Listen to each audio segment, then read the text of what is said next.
Meus irmãos, nós, como vocês sabem, estamos expondo, o livro A Treliça e a Videira.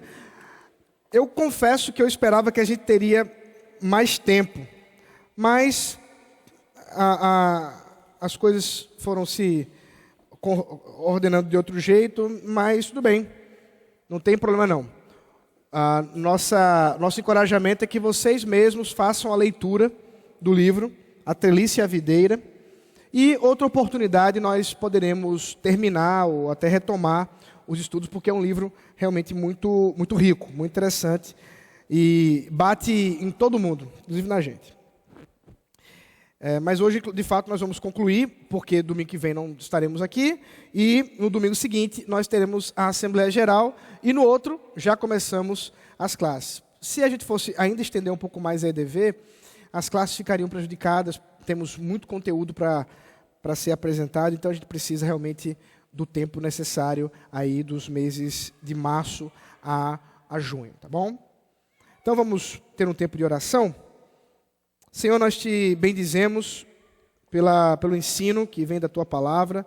Rogamos agora as Tuas bênçãos nesse momento de estudo, de aula, que o Senhor conduza isso para que, de fato, nossos corações sejam levados para uma cultura de discipulado na igreja. Assim, Senhor, nós te rogamos e agradecemos em nome de Jesus. Amém. Muito bem, meus irmãos. O capítulo 7 tem por título Treinamento e Crescimento do Evangelho. Então, nós estamos trabalhando essa ideia do discipulado, usando a metáfora da treliça e da videira, e o capítulo 7, ele vai caminhar sobre o treinamento. Se você esteve conosco no domingo passado, ouviu o reverendo Gustavo falando dessa ênfase do treinamento, da importância do treinamento na vida da igreja em relação ao discipulado. Agora, no capítulo 7 e no capítulo 8, os autores eles vão mostrar um pouco disso, de como é o valor dessas verdades e como que, enquanto igreja, nós podemos fomentar isso. Bom, primeiramente, os autores citam o texto em Colossenses, capítulo 1. Peço que você abra aí, por favor. Colossenses, capítulo 1.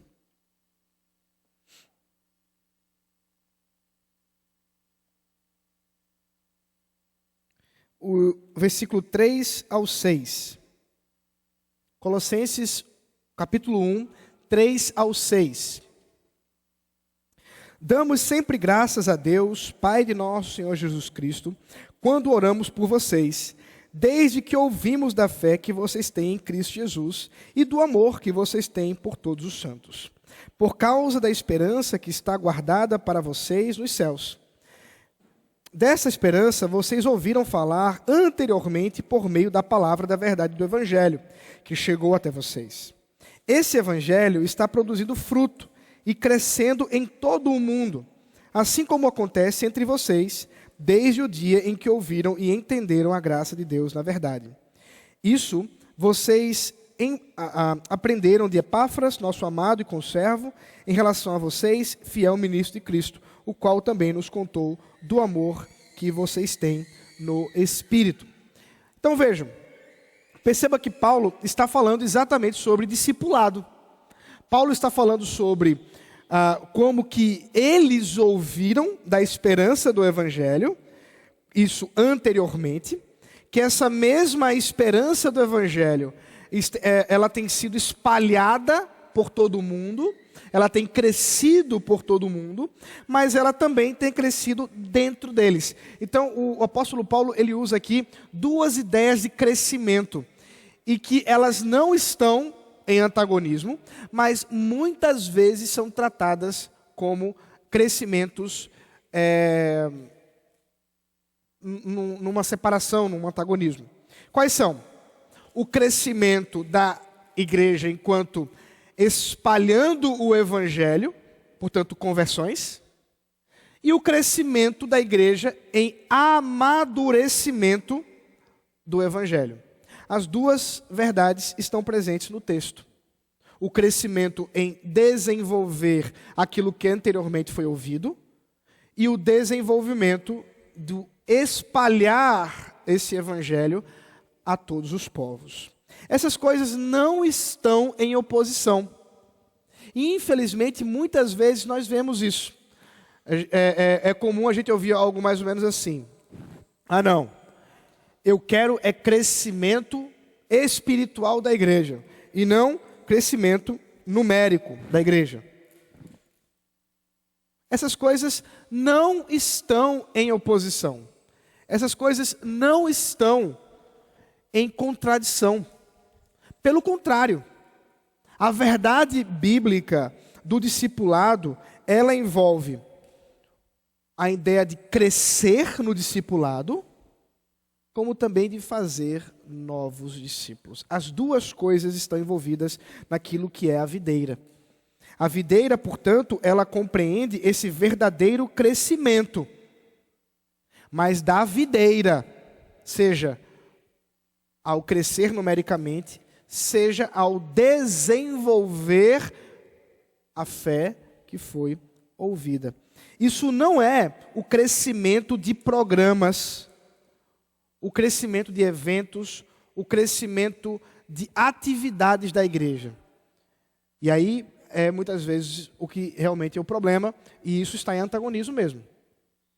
Porque o crescimento da programação da igreja, o crescimento de eventos, de ministérios, não necessariamente significa o crescimento da videira. Você pode, fazer uma treliça toda bonitona, você constrói aquela treliça, é uma videira toda pequenininha, murchinha, que não tem nada a ver com aquela treliça tão grande. Então, o que os autores estão dizendo é que nós precisamos compreender o que realmente é crescimento de igreja. Não é um programa, não é um evento, não é um movimento, mas sim a compreensão desse desenvolvimento do discipulado vivo, saudável dentro da igreja. E isso faz com que a gente compreenda, portanto, que esse crescimento da videira, esse crescimento da vida da igreja, faz com que o treinamento seja um dos objetos de trabalho e um dos objetivos da vida da igreja. Quando você tem o enfoque em pessoas, em treinar pessoas e não apenas em servir pessoas, eu vou mostrar para vocês que há uma diferencinha nisso aí. Você pode servir pessoas sem treinar pessoas. E isso não é o que nós estamos querendo aqui. Então, quando você tem um enfoque no serviço e não no treinamento, ainda que essas duas coisas não precisam estar em antagonismo, mas podem estar. Quando você tem, melhor dizendo, o contrário, quando você tem um enfoque em treinamento e não somente em serviço, você está disposto, por exemplo, a perder membros. Em que sentido? Ora, irmã Carmen, se eu estou disposto a treiná-la no Evangelho, a discipulá-la, a fazê-la uma discípula de Cristo, fiel ao Senhor, e, portanto, capaz não só de caminhar nos caminhos do Senhor, mas de fazer novos discípulos, eu também tenho que estar disposto a entender que Deus pode levá-la para outro lugar. Eu não posso me entristecer com isso. Eu me lembro quando eu pastoreei a igreja em Santa Maria, no Rio Grande do Sul. Eu sei que eu conto muitas histórias de lá, mas foi o meu primeiro ministério, então tem muitas coisas que eu aprendi, na marra, na ação. E uma das coisas foi essa.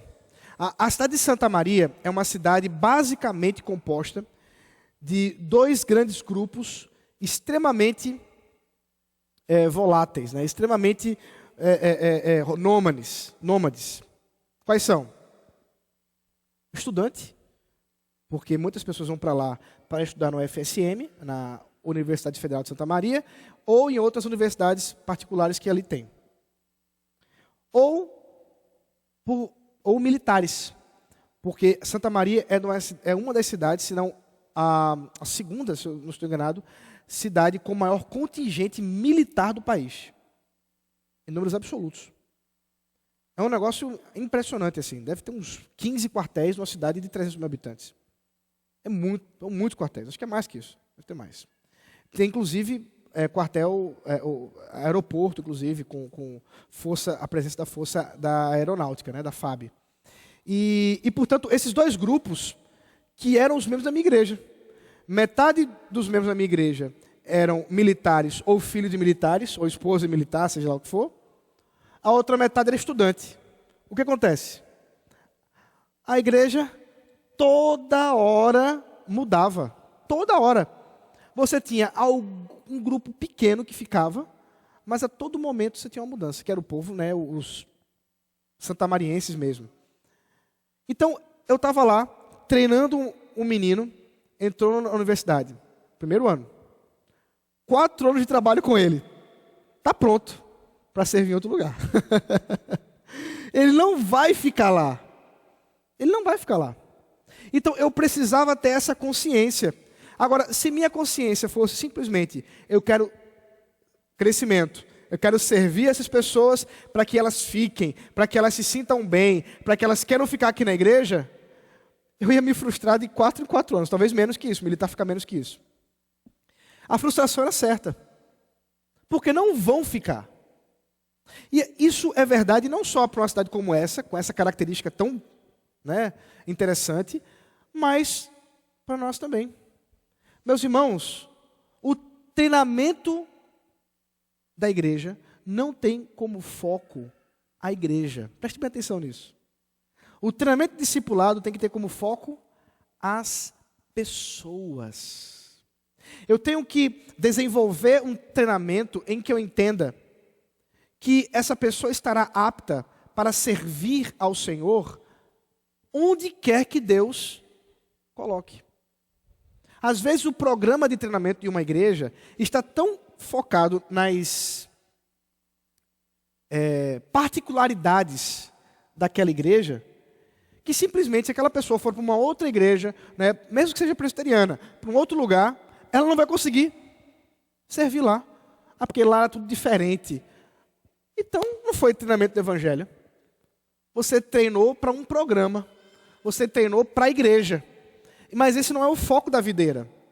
A videira, ela não treina somente para a sua treliça. Ela treina para o reino, porque nós somos chamados para fazer discípulos de Cristo. E não discípulos, membros da igreja presbiteriana de Casa Caiada. Nós não fomos chamados para simplesmente treinarmos pessoas para aqui, mas pelo contrário, um bom treinamento necessariamente conduzirá para que mais e mais pessoas sejam chamadas para fora. Por exemplo, que bênção seria que os nossos treinamentos de liderança, nossos treinamentos de discipulado aqui, nós vamos começar a partir do mês de março um treinamento específico para líderes da igreja, aqui na igreja, para os ministérios, etc. E eu vou anunciar isso em breve, como vai ser o programa. Mas que bênção seria que isso, na verdade, fomentasse nos nossos corações o desejo de pregar o evangelho lá no Zimbábue. Lá no Afeganistão. Bota uma calça camuflada e vai. A bota eu já tenho, né, André? A calça você também já tem. Agora que eu vi ali, ó, tá lá, tudo certo. Então, Afeganistão, fala com Rita aí. Mas que bênção, não é? E vocês já viram isso? Eu entendo que quando nós temos membros de nossa igreja que estão indo para outra cidade, outro estado que seja, nós não estamos perdendo membros, nós estamos enviando missionários que vão servir em outro quartel, que vão servir em outro lugar. Por quê? Porque, meus irmãos, nenhum de vocês, preste bem atenção, nenhum de vocês foi chamado para ser membro da Igreja Presbiteriana de Casa Caiada. A Igreja Presbiteriana de Casa Caiada é apenas um instrumento nas mãos do Senhor para que você exerça o seu chamado de ser membro da Igreja de Cristo, a qual pertencemos nós. Porque somos pessoas, não somos um lugar. E por sermos pessoas, portanto, você é membro da Igreja de Cristo onde quer que você esteja. E você é um discípulo e discipulador onde quer que você esteja. E, portanto, é missão nossa, enquanto igreja, e aqui igreja local mesmo, servir no treinamento para que tenhamos mais servos de Cristo dispostos a servir em qualquer lugar. E alegria nisso. E ter alegria nisso. Portanto, podemos estar com o coração disposto para isso. E aí ele mostra, no capítulo 7, os estágios do crescimento evangélico. É como ele chamou aqui, eles se chamaram, né? Evangelização, acompanhamento, crescimento e treinamento. Isso aqui são os estágios do crescimento individual. Então, como é que como é que se dá isso? Primeiro, a evangelização é o primeiro estágio, que é quando a pessoa ouve pela primeira vez o evangelho. É quando lhes são apresentadas as verdades da salvação em Cristo Jesus, e pela primeira vez ela compreende essas verdades pela ação do Espírito Santo, lembra do sermão? E, portanto, a partir disso, ela confessa: eu quero o Senhor. Bom, a partir do momento que ela diz, eu confesso, quero o Senhor Jesus Cristo, essa pessoa agora, ela passa para o segundo estágio, acompanhamento. Esse acompanhamento precisa envolver o ensino das doutrinas básicas, por isso nós temos uma classe de fundamentos, é exatamente para cumprir essa tarefa, de ensinar as bases da fé cristã, mas não é só isso. E nem a classe tem essa finalidade somente. Mas essa pessoa precisa de quê? Relacionamento. Por isso que os autores chamaram de acompanhamento. Por quê? Porque entendem que o novo convertido, ele não se torna um aluno, ele se torna um discípulo. E por ser discípulo, ele precisa de gente do lado dele. Agora, não é só o pastor que vai fazer isso, entenda. E isso tem sido uma ênfase dos nossos temas aqui do crescimento da videira. A comunhão se dá com a igreja. O discipulado, ele envolve a igreja como um todo. E não só dos oficiais. Nós não queremos uma igreja onde apenas temos os oficiais servindo, mas que toda a igreja está envolvida na ideia de discipular. Veja, não é só de serviço, preste bem atenção. Deixa eu ser mais claro. Eu não quero trabalhar com você para que você venha e possa servir para tocar bem o instrumento. É pouco. Mas que você, fazendo isso, mas também disposto a discipular pessoas. Isso, portanto, envolve o comprometimento individual de cada um com o discipulado. Fazer discípulos. É claro que existem níveis disso. Nem todos serão chamados para estar aqui no púlpito, mas todos são chamados para fazer discípulos de acordo com... Então, não se satisfaça porque lá no Entre Nós você vendeu uma coxinha. É uma bênção. Amo. Mas isso não é suficiente. Não é. Não é, porque o nosso objetivo aqui não é serviço qualquer. É discipulado. Portanto, nosso objetivo são as pessoas. A coxinha pode conduzir a um discipulado? Pode. Mas discipulado envolve ensino. Envolve andar junto. É nesse sentido, preste bem atenção, eu vou ser muito cuidadoso no que eu vou falar aqui, porque isso pode ser mal interpretado. Mas é nesse sentido que muitas vezes eu tenho uma certa dificuldade quando eu ouço crentes dizendo assim: eu fiz lá o meu teste, né, de dons e tal, e eu sou mais coisas, ou como é que é? Tarefas do que pessoas. Não sei se dá para a gente fundamentar isso na Bíblia, não. Dá para a gente dizer que por meio dessas tarefas, eu alcanço pessoas. Mas ficar só nas tarefas, não sei se dá, não. Pensa comigo. Pensa nos discípulos do Senhor Jesus Cristo. Pensa na igreja, em seu nascedouro. Pensa nas ênfases do apóstolo Paulo e no que ele nos chama para servi-lo. Não me parece que ele chama para a gente servir somente a uma estrutura, ainda que envolva pessoas. Mas pessoas. Mas pastor, eu não consigo. Tudo bem, estamos juntos. O Espírito Santo age na gente aqui. Discipulado é obra do Espírito. Lembra de manhã? Lembra no sermão da manhã? É batalha espiritual. Talvez Timóteo fosse um desses, né? Não sei. Talvez Timóteo dissesse assim para Paulo: Paulo, eu sou mais tarefas do que pessoas. Aí Paulo diz assim: então, brother, mas é pessoas que você vai trabalhar mesmo. Gente difícil, gente fácil. Nós somos chamados para conviver, para vivenciar comunhão. Isso é necessário. É nesse sentido, portanto, que envolve o acompanhamento. Segundo estágio. Terceiro estágio, crescimento. Crescimento é quando, já tendo desenvolvido essa segunda fase, mas esse primeiro movimento já ambientado na igreja, já com a comunhão, já foi recebido, vamos formalizar o processo, já foi recebido como membro da igreja, já está em algum ministério, agora essa pessoa ela vai amadurecer a fé.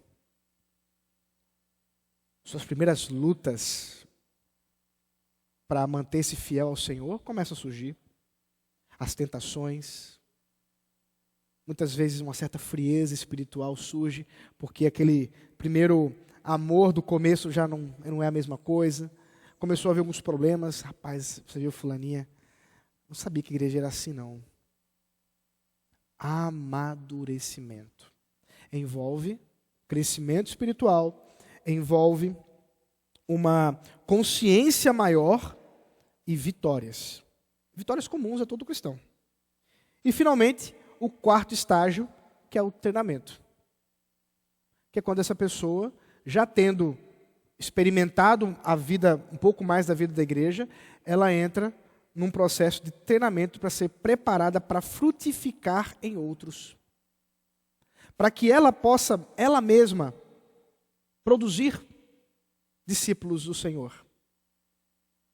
Agora entenda, é discípulos do Senhor.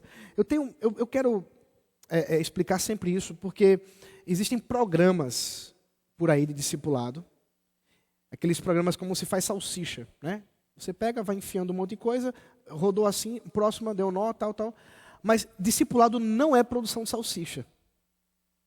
Como se você pudesse criar e padronizar, quando que há uma diversidade muito grande. E ser discípulo de Cristo está muito mais ligado a jazz do que a música clássica. Explico. Na música clássica você tem aquela partitura. E é claro que você tem naquela partitura uma certa diversidade na cada execução, vai depender do maestro, etc. Mas em geral você espera que aquela orquestra ela execute a partitura muito próximo de outras. No jazz não é assim, não. Você tem um tema, mas é uma diversidade de execuções a partir disso. Para você que não é da música, deixa eu te ajudar com outra coisa. Sabe quando você vai fazer um pudim e você tem a receita da sua mãe? Aí você pega a receita dela, você olha e você resolve inovar. E aí você faz o seu pudim. Aí ela chega, sua mãe, e ela come. E diz assim: prefiro o meu. Tudo bem, eu prefiro o meu. E os dois são pudim, não são? Deixou de ser pudim porque você fez aquela modificação? Não, mas é pudim. Por quê? Porque existe alguma estrutura básica, alguns fundamentos, mas existe diversidade, porque nós somos diferentes. Por isso não dá para tratar todo mundo como se fosse um número. a vida do discipulado envolve essa questão que a gente precisa considerar de diferenças entre pessoas. É nesse sentido, portanto, que o treinamento, ele envolve doutrina, e inclusive eles enfatizam muito isso. O treinamento não é só prática.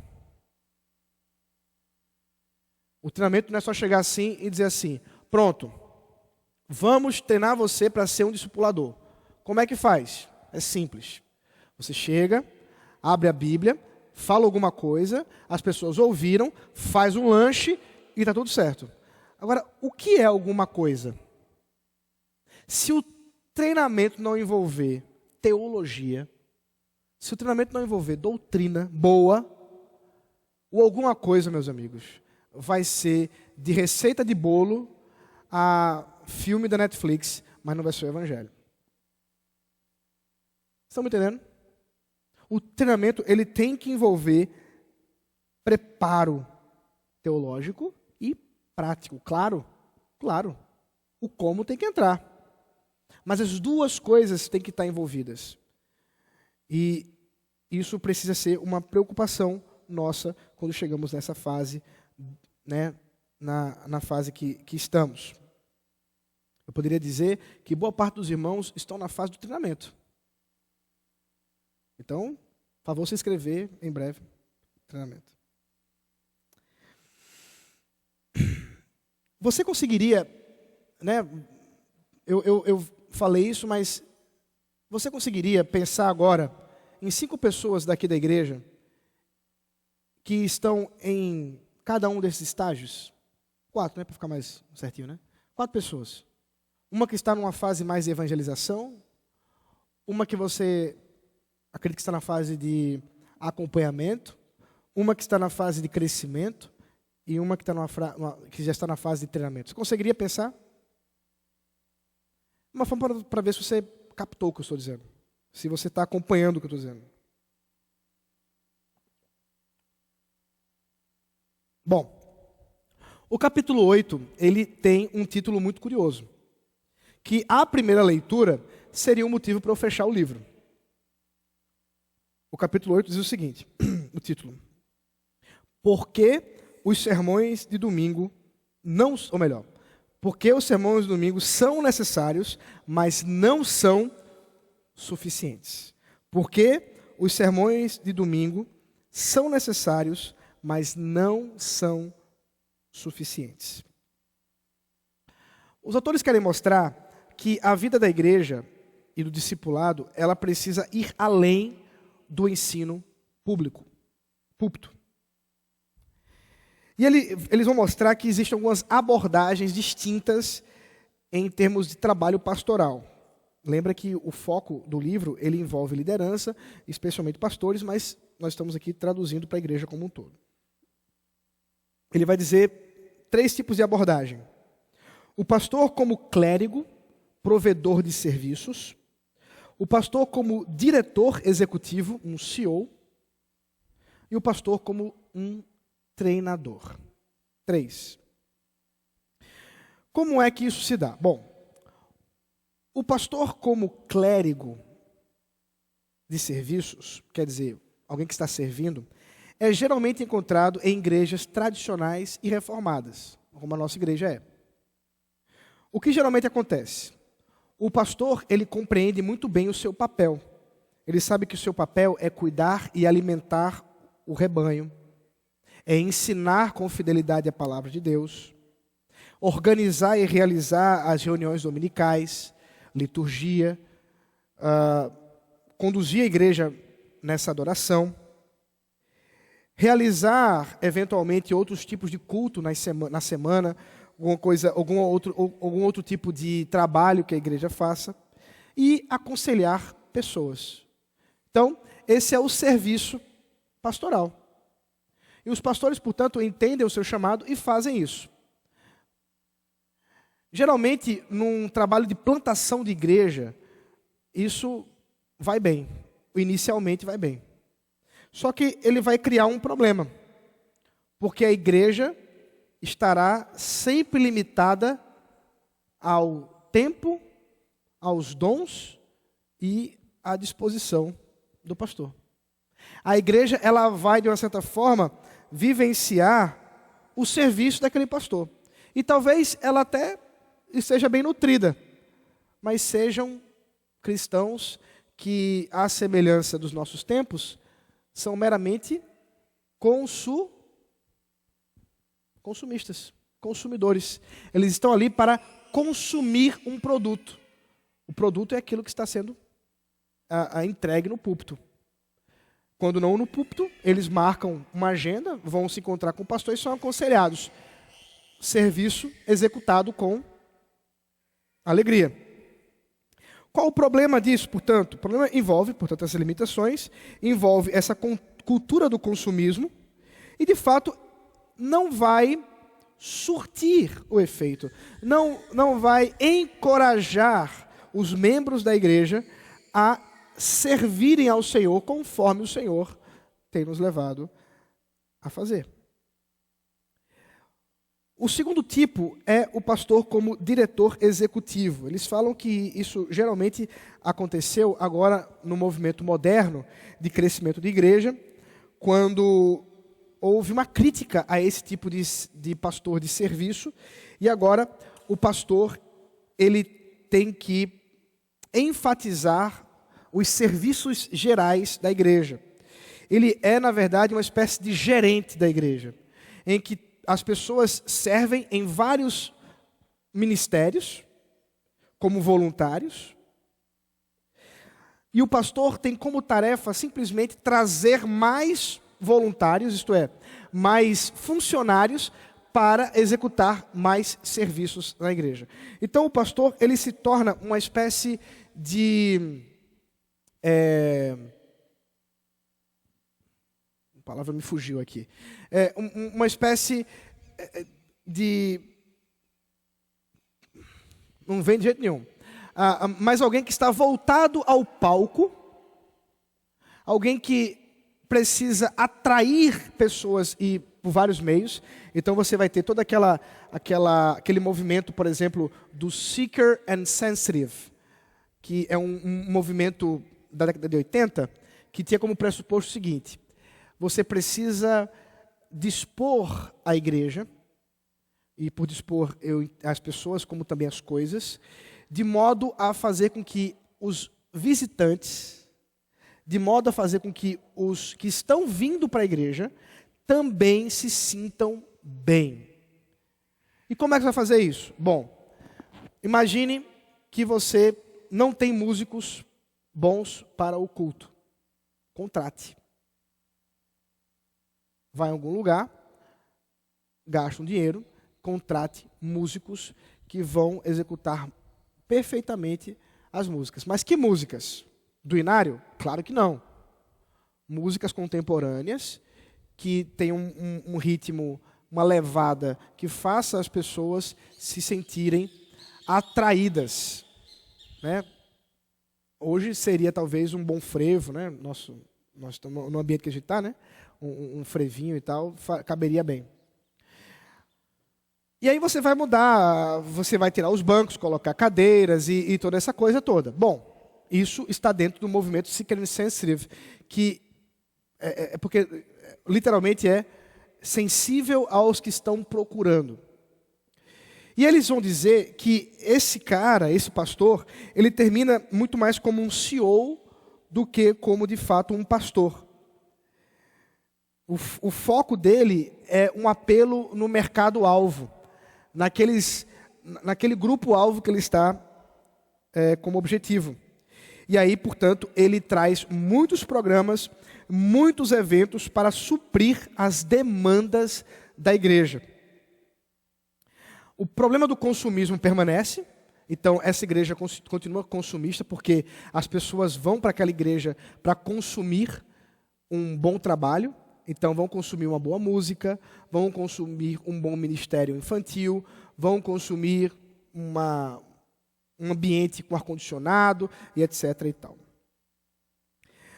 A ênfase apenas no produto e não de fato no resultado. E, por conta dos compromissos que esses grupos têm, a perda da ortodoxia. muitos desses grupos que abraçaram o movimento de crescimento de igreja também abraçaram heresias das mais variadas. Aí você tem um terceiro movimento que chega, que é o movimento emergente, né, que traz exatamente consigo essa característica de abraçar a pós-modernidade e a sua doutrina pós-moderna. Isso é um outro ponto, eu não vou tratar agora, para a gente poder terminar aqui nossos aspectos para a gente ir embora. A terceira abordagem do papel do pastor é o pastor como treinador. Pressupostos, presta atenção. O crescimento acontece quando a palavra de Deus é aplicada pelo Espírito aos corações. Então, esse é o pressuposto do pastor como treinador. Primeiro é esse, que o crescimento está envolvido com a ação do Espírito Santo pela pregação da palavra. Segundo, todos os cristãos têm o privilégio e a responsabilidade de falar da palavra de Deus. Como eu disse a vocês, ainda que nem todos tenham a mesma atuação nessa palavra, mas todos são chamados para falar da palavra do Senhor. O pastor, ele é um pregador, ele vai pregar no púlpito, como o primeiro movimento lá, a primeira abordagem, mas ele também vai treinar pessoas. Então, dentro do trabalho pastoral, o foco dele está tanto em pregar, mas também em treinar pessoas, muito mais do que se dedicar individualmente a um serviço a elas. Então, por exemplo, ele chega a dizer isso, que é muito melhor que o pastor treine pessoas para aconselhar do que ele gaste o mesmo tempo que ele faria desse treinamento aconselhando uma pessoa.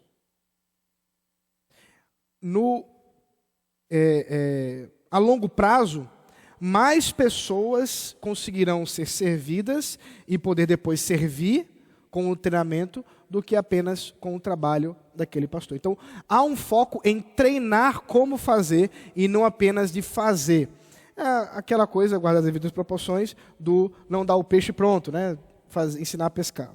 Mas entenda dentro desse contexto aqui, não vá muito longe do que eu estou dizendo. O foco está em pessoas, em fazer discípulos e discipuladores, e não em programas. O alvo não é somente, veja, ele chegou a falar isso, porque, por exemplo, no segundo movimento, o recurso usado foi muito o uso de pequenos grupos. Aí eles dizem, mas como esse pequeno grupo está sendo formado? Aí eles dizem assim, o alvo não é somente ter pequenos grupos, mas que esses grupos, de fato, estejam ensinando a palavra de Deus de forma eficaz. Então, não é apenas um treinamento de liderança de pequenos grupos, que não é o nosso objetivo no nosso grupo a partir de março. Mas o foco é um treinamento na palavra de Deus para que pessoas sejam discipuladoras, com pequenos grupos, na liderança de um ministério, e quem sabe até oficiais aqui na nossa igreja. Perceba que é mais abrangente. Muitas vezes, essas estruturas de células, pequenos grupos, etc., com um foco de treinamento muito mais voltado na prática, em como você vai fazer, muito mais no como e não no que, fizeram com que os pequenos grupos se tornassem apenas compartilhadores de heresia, ou pelo menos de falsos entendimentos. E não é isso que a gente quer. A gente não quer isso. Nós queremos pequenos grupos saudáveis aqui. Pequenos grupos que estejam em harmonia com a palavra de Deus, com aquilo que é ensinado no púlpito. Que os pequenos grupos, os líderes dos pequenos grupos, possam ajudar os irmãos, inclusive serem capazes de treinar mais irmãos para que possam continuar isso, para que possam promover mais isso. Não com o objetivo de inchar a igreja, mas com o objetivo de promover o reino de Deus, inclusive com plantação de novas igrejas. Por isso, dizem eles, o sermão é insuficiente. É necessário, é insubstituível, mas é insuficiente. Por quê? Assim como é necessário um sermão dominical, é necessário também um treinamento. E ele usa o exemplo, eles terminam o capítulo 8 com um exemplo que eu gosto muito, inclusive, do pastor do século XVI, chamado Richard Baxter. Baxter foi pastor numa cidade pequena chamada Kidderminster, ali na Inglaterra. E Deus deu a ele famílias para pastorear. E como ele entendia que o chamado dele não era apenas pregar no púlpito, esse irmão fez um trabalho de visitação e treinamento, de catequese, onde ele ia na casa das pessoas, ensinava o catecismo a essas pessoas, para que elas pudessem compreender as verdades do Evangelho. Presta atenção aqui, eu já vivenciei isso é muito verdade. Às vezes, a gente está pregando aqui, pastor, eu vou falar bem da minha experiência, tá? A gente está pregando aqui, e eu, sei lá, vou falar sobre a encarnação do Verbo, Jesus Cristo. Eu fiz aqui uma aula, rapaz, usei os recursos, slide, botei música, vídeo, fiz um monte de coisa. A impressão para o pastor é que está todo mundo entendendo o que ele está falando. Isso não é verdade. Simplesmente não é verdade. Se o trabalho for feito de forma mais específica, mais individualizada, vai se perceber que muita coisa daquilo que foi dito não entrou. É por isso, meus presbíteros, meus pastores aqui, que muitas vezes a gente se surpreende com o irmãozinho e irmãzinha postando cada coisa que envergonha a gente. Mas, rapaz, não é possível. Domingo eu falei isso aqui. E a pessoa vai lá e está postando no Instagram dela. Vocês acham que eu não estou vendo? Não, estou vendo. Está postando lá no Instagram dela um negócio. E por quê? Porque não entra, meus irmãos. Não é assim. É necessário. O sermão é necessário? Sim. Mas ele não é suficiente. É necessário um passo a mais. É necessário esse discipulado mais próximo. E treinar discipuladores é fazer isso. Porque o pastor sozinho não vai dar conta. Mesmo que nós temos aqui 6 pastores, não dá conta. Nós temos aqui, nem sei quantos presbíteros, 8? São 8. 8 presbíteros e 6 pastores. Então, se a matemática não me engana, são 14. 14 presbíteros, regentes e docentes, e não dá conta. Precisamos de toda a igreja envolvida nisso. Como um braço, ou melhor, como um povo, né, com vários braços, mas centralizados na palavra de Deus, centralizados no ensino do Senhor. Então, essas verdades precisam entrar no nosso coração. Só para contar uma história, recentemente eu estava falando num lugar, e era um lugar com pessoas de várias igrejas. Aí depois uma pessoa me procurou e disse assim: pastor, gostei muito da sua palavra. Eu não sei se você conhece, a pessoa falando, eu não sei se você conhece, mas tem uma pessoa que você prega muito parecido. Eu disse: é mesmo? Quem é? Dave Leonardo. É verdade o que eu estou dizendo. Eu queria que fosse mentira, mas é verdade. Aí eu disse: oh, que legal. Eu não sabia nem o que dizer, né? Aí eu tratei como elogio. Por quê? Porque a pessoa disse que gosta de Dave Leonardo. Eu disse: então é um elogio, ok. Dos males o menor. É isso, gente. A gente precisa ter um trabalho de discipulado, uma caminhada maior, entendendo a dinâmica de cada um. E como que nós vamos fazer isso? Esse ano, nós vamos ter um treinamento específico. Queremos pessoas envolvidas, pessoas que queiram se tornar discipuladores, pessoas que queiram se tornar líderes nos nossos pequenos grupos. Vamos abrir novos pequenos grupos. Queremos o envolvimento da igreja como um todo, porque entendemos que isso envolve a saúde da videira. Isso não é apenas um programa. Isso é um programa para encontrar um resultado. O resultado é novos discípulos. Nós queremos discípulos e discipuladores. Que os irmãos não sejam apenas discípulos, mas também discipuladores do Mestre. Que o Senhor esteja abençoando-nos durante esse ano, nos dando a saúde da videira por meio do seu Espírito na palavra de Deus. Tá bom? Alguma dúvida, irmãos? Alguém quer levantar a mão, fazer alguma reclamação? Alguma dúvida? Acho que tem um microfone em algum lugar por aí, a gente desenrola. Alguma questão, meus irmãos? Oi? Não ouvi, não. Encerra por aqui e lê. Mas qualquer dúvida pode trazer do livro. Alguma questão, meus irmãos? Nenhuma? Todos satisfeitos? Vou perguntar então para vocês. Qual foi o século que o pastor Richard... Brincadeira. Vamos orar então, meus irmãos. Senhor, nós te agradecemos pelo tempo que o Senhor nos deu aqui, por podermos ensinar a Tua palavra e estimular e encorajar irmãos a também fazer isso. Que o Senhor nos faça não apenas meros ouvintes, mas fortes praticantes, ó Deus, do discipulado.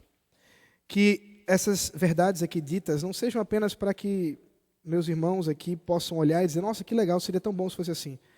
Mas que pensem que são parte dessa história e que entrem nessa batalha espiritual, o discipulado, para que juntos possamos servir a Ti, Senhor, onde quer que o Senhor nos envie, treinando novos discípulos para a Tua honra e glória.